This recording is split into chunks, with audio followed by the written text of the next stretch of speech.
Sir வணக்கம் sir. அதிமுகவின் செயற்குழு கூட்டம் நடந்து இருக்கிறது. அதுல ஒரு முக்கியமான தீர்மானத்தை நிறைவேற்றிருக்காங்க. என்ன தீர்மானம் அப்படின்னா, தேர்தலை கருத்தில் கொண்டு இவ்வளவு சீக்கிரமாக பாஜகவுடன் கூட்டணி அமைத்து இன்னும் வரப்போகிற காலகட்டத்தில் மெகா கூட்டணி அமைக்க இருக்கிற எடப்பாடி பழனிசாமிக்கு பாராட்டு தெரிவித்து தீர்மானம் போட்டாங்க. எப்படி பாக்குறீங்க? நல்லாதான். எப்படியோ ஒரு தேர்தலில் நிற்கிற முடிவுக்கு அவர் வந்திருக்காரு தெரியும். ம். கடைசி வரட்டும் பார்க்கணும். புறக்கணிக்கிறேன்னு சொல்லிவிட்டு கடைசியில் போயிடக்கூடாது. அவர் ஒரு பழைய காலத்து திராவிட இயக்கத்தை சேர்ந்தவங்கிற முறையில் அவருக்கு பழனிசாமிக்கு வைக்கிற ஒரே வேண்டுகோள் இதுதான். நீங்கள் தேர்தல் நின்று ரொம்ப நாள் ஆச்சு, 2-3 வருஷம் ஆகிப்போச்சு. கடைசியாக இளங்கவன் தேர்தலை இது பண்ணும்போது ஈரோடு தேர்தல் நின்றதுக்கப்புறம் நீங்கள் தேர்தலே நிற்கலாம். புறக்கணிக்கிறேன்னு சரி, கட்சியும் மூடி எல்லாம் தொண்டர்களும் எல்லாம் வெடிப்பு விட்டாங்க. மறுபடியும் நீங்கள் வந்திருக்கேன் தேர்தலில் நிற்கிறேன்னு சொல்கிறீங்க, பெரிய மகிழ்ச்சியாக இருக்குது. ஆக எடப்பாடி பழனிசாமி தலைமையில் இருக்க அதிமுக கொஞ்சம் மறுபடியும் உயிர் பெற்றிருக்குதுங்கிறது ஒரு மகிழ்ச்சியை தருது. அந்த உயிர் பெற்றதை வாழ வைக்கணும், நடமாட வைக்கணும், செயல்பட வைக்கணும். இல்லை பண்ணாருன்னா நல்லா. பாஜகவோட கூட்டணி அமைச்சது ராஜதந்திரம்ன்ற மாதிரி பேசுறாங்களே.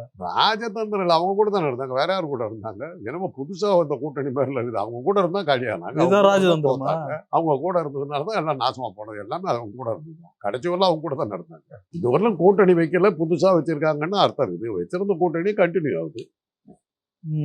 நடுமத்தில் இவர் அரசியலில் இல்லை, வெடிப்பிட்டாரு. திருப்பி அரசியலுக்கு வந்திருக்காரு, பாஜகவோட சேர்ந்திருக்காரு. அவ்வளவுதான். ஏதோ எடப்பாடி பழனிசாமி பாஜக வளைச்சு போட்ட மாதிரியே எல்லாரும் பேசுறாங்களே, அந்த கருத்து இல்ல. அது ஆரம்பத்துல எனக்கு ஒரு இது இருந்தது, எனக்கு அப்புறம் அதை கொஞ்சம் மாற்றம் வந்தது.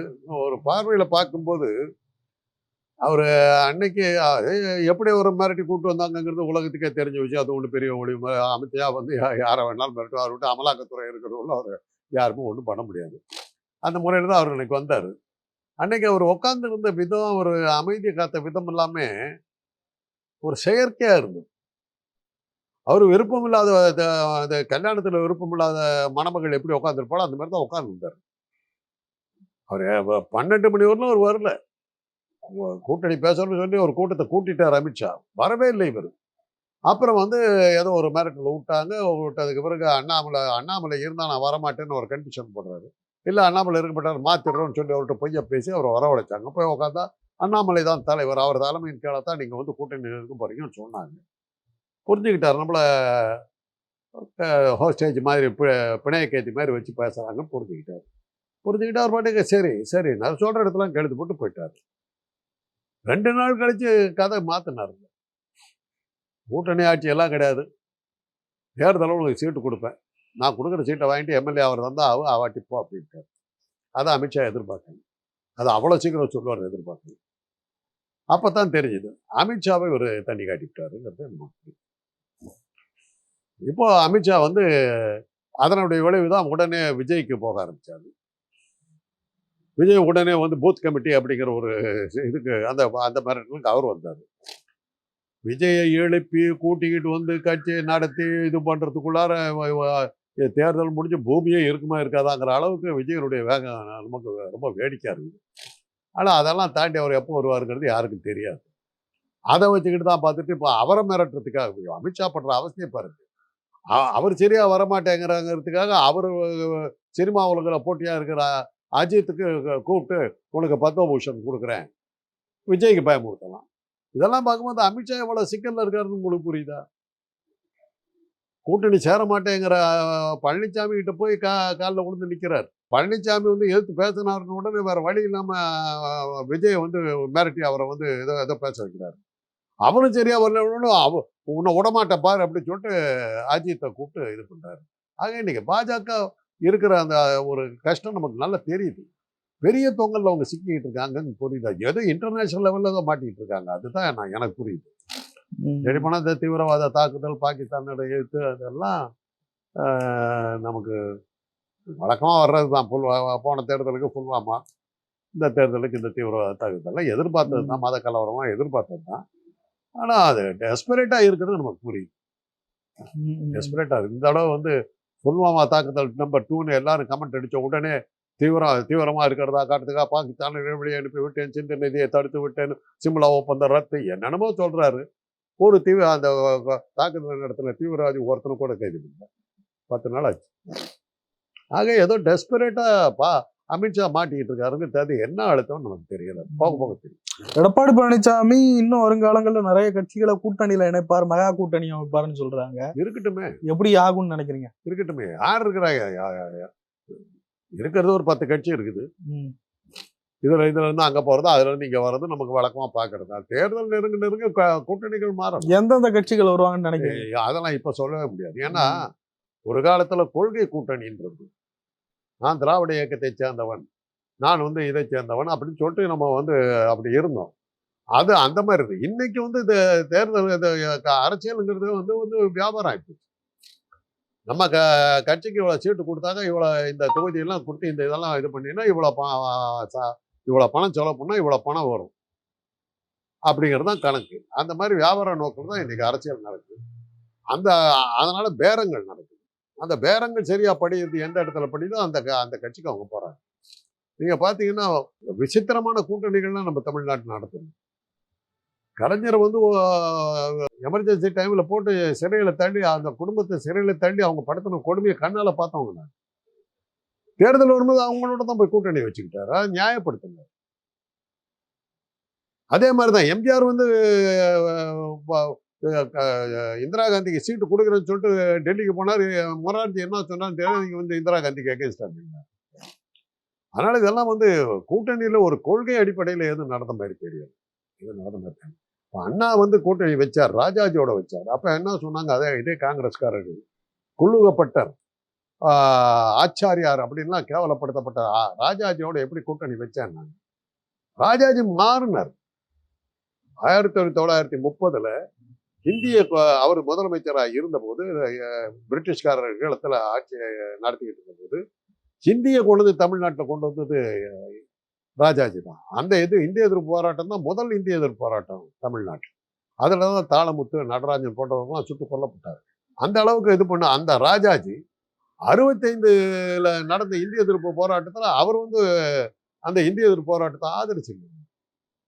அப்போ நாங்கள்லாம் சேர்ந்து, மாணவர்கள்லாம் சேர்ந்து ஒரு பெரிய கூட்டம் ஒன்று பல்கலைக்கழக நூற்றாண்டு மண்டபத்தில் நடத்தணும். மாணவர்கள் இந்திய எதிர்ப்பு போராட்டம் ஒன்று நடத்தணும். அப்போ ராஜாஜி வந்து அதுல தலைமை தாங்கி பேசுறார். ஹிந்தி நெவர், இங்கிலீஷ் எவர்னார். அந்த அளவுக்கு மாறினார். அதுக்கப்புறம் தான் அண்ணா வந்து கூட்டணிக்கு வந்து சேர்ந்தார். ராஜாஜி மாறினார். திமுக விரோதி நம்பர் 1ன்னார். அந்த திமுக கூட வந்து ஒரு கூட்டணிக்கு அமிச்சு சேர்த்ததுக்கு பிறகு அவர் வந்துட்டார்னு சொல்லி தான் சேர்த்தனார். ஆக அண்ணா வந்து கொள்கையற்ற விதத்துல அங்க போய் சேரல. அதே மாதிரிதான் கலைஞர் வந்து பாஜக கூட கூட்டணி வச்ச போது ஒரு 10 இது போட்டாங்க, நிபந்தனைகளை விதிச்சாங்க. அதை வந்து வாஜ்பாய் ஏற்றுக்கொண்ட பிறகுதான் அவங்க வந்து கூட்டணிக்கு போனாங்க. இவங்க மாதிரி எதுவுமே எந்த ஒரு இதுவுமே இல்லாம கூட்டணிக்கு வரையான போய் சேர்றது வேணாம்னா போறதுங்கிறதெல்லாம் இன்னைக்கு வந்துருச்சு. ஆனா இன்னைக்கு வந்து தேர்தல் நெருங்க பேரம் பேசுவாங்க. இந்த பேரம் எப்படி சரியா படிதோ அந்த பக்கத்துக்கு தான் கட்சிகள் போகும். அதனால திமுக கூட்டணி வலுவாக இருக்கிறதுன்னு சொல்றதெல்லாம் நான் ஏத்துக்க மாட்டேன். தேர்தல் நெருங்கும் போது என்ன வரும், என்ன பேரம் ஆகும், எந்த கட்சி போகும், எந்த கட்சி வருங்கிறது நமக்கு தெரியாது. இப்ப எடப்பாடி பழனிசாமி அவர்கள் இப்போ தேர்தல்ல இப்படி ஒரு வலுவான கூட்டணி அமைச்சாலும், மெகா கூட்டணி அமைச்சாலும் வெற்றி வாய்ப்பு எப்படி இருக்கும்? வெற்றி வாய்ப்பு தொண்டர்கள்னு பாத்தீங்கன்னாக்கா அவர்கிட்ட இல்ல, சுத்தமா இல்லையா? ஆமா, தேர்தலை புறக்கணிச்சுட்டாருங்க. புறக்கணிச்சதுனால கட்சிகள் இருந்து எல்லாரும் வெளியே போயிட்டான். அவர்கிட்ட இருக்கிற அந்த 1500 பேர் இருக்காங்க மொத்தம். இந்த செயற்குழுலாம் கூட்டினாரு. அவ்வளவுதான். அவருடைய தொண்டரும் அதே தான், அவருடைய கட்சி நிர்வாகிகள் அவங்க தான், வேற யாரும் கிடையாது. அதுக்கு எடுத்துக்காட்டு என்னன்னாக்கா, நான் கடைசியா நடந்த ஈரோடு தேர்தலில் அவர் புறக்கணிச்சாரு. அந்த அதுக்கு முந்தின தேர்தலில் வாங்கின 45,000 வாக்குகள் எங்க போச்சு? இந்த கேள்வி உங்ககிட்டே கேட்டிருக்கு. அந்த 45,000 வாக்கு திமுக போச்சு. அவங்க தானே 5% அதிகமாக வாங்கினாங்க. பூராமே அதிமுகவில் எடப்பாடி கிட்ட இருந்து அந்த 45,000 தொண்டர்கள் அங்க போயிட்டாங்க. தேர்தல் நீங்க புறக்கணிச்சீங்கன்னாவே தொண்டை இருக்க மாட்டாங்க கட்சியில. என்னத்துக்கு இருக்கணும் உங்க கூட? நீங்க வேலையும் செய்ய மாட்டீங்க, கட்சியும் நடத்த மாட்டீங்க, சும்மா ஒரு ஆபீஸ் உட்காந்து டீ குடிச்சிட்டு போறதுக்காக வந்து எல்லாம் உட்காந்துக்கிட்டு இருப்பாங்க. ஒரு எதிர்கட்சி தலைவரா அவர் எங்க செயல்பட்டாரு? தேவை இருக்கோ இல்லையோ ஒரு போராட்டத்தை நடத்தணுங்க. தேவை இருக்குதோ இல்லையோ ஒரு ஊர்வலத்தை நடத்தணும். இப்ப மேதினம் வந்தது. வேதனத்துக்கு நமக்கு என்ன பெரிய சம்பந்தம் இருக்கு? பெரிய உழைப்பாளிகளுக்காக நம்ம அப்படியே இது பண்றோமா? அதே உலகம் பூரா கொண்டா. உடனே நீங்க பாருங்க, திமுக வந்து சிவப்பு சட்டையெல்லாம் மாட்டிக்கிட்டு பரம்பரை கம்யூனிஸ்ட்கள் மாதிரி எல்லாம் ட்ரெஸ் போட்டு ஒரு ஷோ நடத்துறாங்க. நீங்க நடத்திருக்கணும்ல அது மாதிரி. உழைக்கும் கரங்கள் படத்துல எம்ஜிஆர் பாடின பாட்டெல்லாம் இருக்குது இல்லை, உழைக்கும் கரங்களே உருவாக்கும் கரங்களேங்கிற பாட்டெல்லாம் போட்டு இது பண்ணி மே தினத்தை கொண்டாடி இருக்கணும் இல்லை. ஏதாவது ஒரு ஷோ செய்யணுங்க, தொண்டனுக்கு வேலை கொடுத்துக்கிட்டே இருக்குது. சும்மா அந்த இதில் ஒரு பக்கத்து கடையில் பால் சரியா சப்ளை இல்லை அப்படின்னு சொன்னாங்கன்னா மாபெரும் போராட்டம்.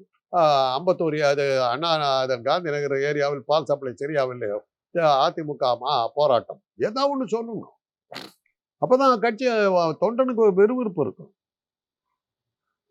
அரசியல் அது ரொம்ப முக்கியம். அது சினிமாவிலே அதே தான், நீங்கள் காட்சி கொடுத்துக்கிட்டே இருக்கணும். ஏதாவது ஒரு செய்தி உங்களை பற்றி வந்துக்கிட்டே இருக்கு, இல்லாட்டி மறக்கப்பட்டு விடுவீர்களா? Out of sight out of mind. என் கண்ணுக்கு தெரியவில்லை என்றால் நீங்கள் காணாமல் போய்விடுவீர்கள். அரசியல்வாதிக்கு சினிமாக்காரர்களுக்கு தினசரி செய்திகள் அடிபட்டுக்கிட்டு இருந்தாலும் நீங்க இருக்க முடியாது. அதை பழனிசாமி செய்யலை. பழனிசாமி செய்யல. இப்ப சசிகலாவை நம்ம வந்து ஏறத்தாழ மறந்துட்டோம். திரும்பி வந்து என்ன பண்ணிடுவாங்கன்னு யாருக்கு தெரியும்? அதே தான் டிடிவி தினகரன் பெரிய ஆஃபீஸ் எல்லாம் போட்டுக்காரு, என் வீட்டு பக்கத்துல தான் போட்டுக்காரு, பெரிய பயங்கரமான ஆஃபீஸ் போட்டு காரெல்லாம் வந்து நிற்கும். அது அவருக்கு இருக்கிற செல்வாக்கு காட்டு, கட்சியினுடைய செல்வாக்கை காட்டு. அவருக்கு இருக்கிற செல்வாக்கு பெரியவங்க 4 பேர்த்துக்கிட்ட என்ன செல்வாக்கு இருக்குன்னு அவர் ஃப்ரெண்ட்ஸுங்கெல்லாம் வந்துட்டு இருப்பாங்க. அவ்வளோதான். இன்னைக்கு எதிர்கட்சிகள் சரியா இல்லைங்கிறது தான் தமிழ்நாட்டினுடைய இது.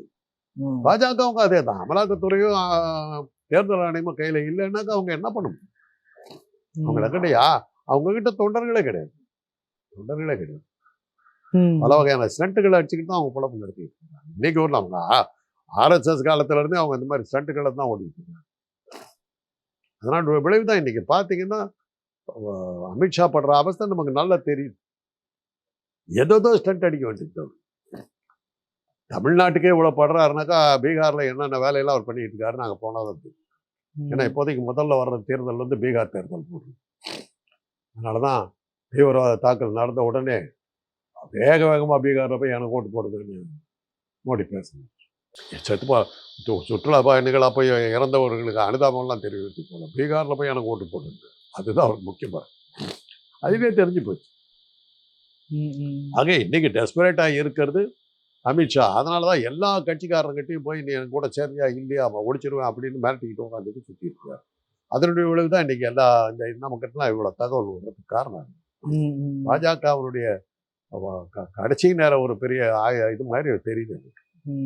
இந்த இரட்டை இலை வழக்குல இறுதி விசாரணை ஆரம்பிச்சிருக்காங்க.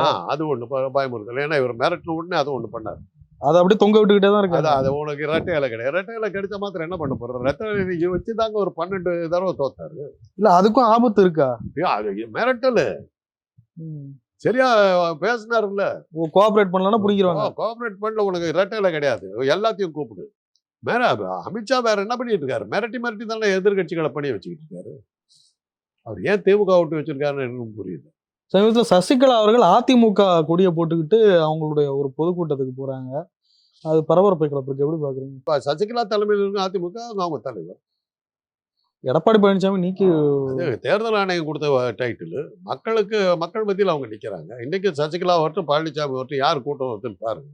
சசிகலாவுக்கு எடப்பாடி பழனிசாமியோட அதிகமா இருக்கும் நினைக்கிறீங்களா? பாருங்களேன், இன்னைக்கு சசிகலா பேசுகிறான்னு போடுங்க, பழனிசாமி பேசுகிறான்னு போடுங்க, யார் கூட்டம் வருதுன்னு பாருங்க. ரொம்ப அண்டர் எஸ்டிமேட் பண்றீங்களா சார்? தெரியாது, நான் சொல்றேன், ஆழம் பார்க்க வேண்டியது தானே.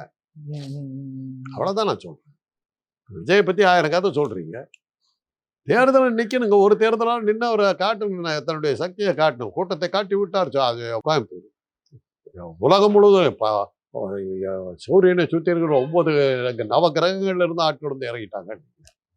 சரி, அது ஓட்டா மாறுமா? அவ்வளோ இது சக்தி இருக்கிற ஆள் தனியாக நில்ல எலெக்ஷன்ல. நீ என்னத்துக்கு ஆட்சியில் பங்கு கொடுக்குறேன், என்னத்துக்கு எடுப்புல சொல்லு. ஏன் சொன்னேன்? உனக்கு மேலே நம்பிக்கை இருந்தால் அது சொல்லியிருக்கியா? உன் மேலே உனக்கு நம்பிக்கை இல்லை, அதான் அடையாளம். என்கிட்ட வந்தீங்கன்னா உங்களுக்கு ஆட்சியில் பங்கு கொடுப்பேன், உனக்கு பதவி கொடுப்பேன், எல்லாம் கொடுப்பேன்னாக்கா என்ன இருக்கும்? உன் மேலே உனக்கு நம்பிக்கை இல்லை. என்னுடைய தலைமையின் கேள்வி இருக்கிறதா தான் வந்து சேர் எங்களோட கூட்டணி வா, இல்லாட்டி கிடையாது அப்படின்னு சொல்ற தைரியம் அவருக்கு வரலையே. அதுவே தெரிஞ்சு போச்சு இல்லை, அவர் அந்த கூட்டத்தை நம்பலன்னு. இனி அதிமுகவில் எப்படி இருக்கும்னு நினைக்கிறீங்க? உள்கட்சி விவகாரங்கள்லாம் அவங்களுக்கே தெரியாத விஷயத்த நமக்கு என்ன? அவர்கிட்ட தொண்டர்கள் இல்லைங்க, மறுபடியும் அவங்க ரிவைவ் பண்ணணும், கட்சிக்கு புத்துயிர் கொடுக்கணும். புத்துயிர் கொடுத்து சில ஸ்டண்ட்டுகள்லாம் அடிச்சு ஆகணும். எல்லா இடத்துலையும் அடிக்கிற ஸ்டண்ட்டுகளை இங்கேயும் அடிச்சாகும். அது ஸ்டண்ட்டுன்னு தெரிஞ்சா கூட ஸ்டண்ட் அடிச்சாகும். சீரியல்லாம் அடுத்த சீன் என்னன்னு நமக்கு தெரியுங்க, இருந்தாலும் நம்ம உட்காந்து பார்க்குறோம் இல்லையா, அது மாதிரி தான். நிறைய விஷயங்களை பகிர்ந்து முடியும். நன்றி சார்.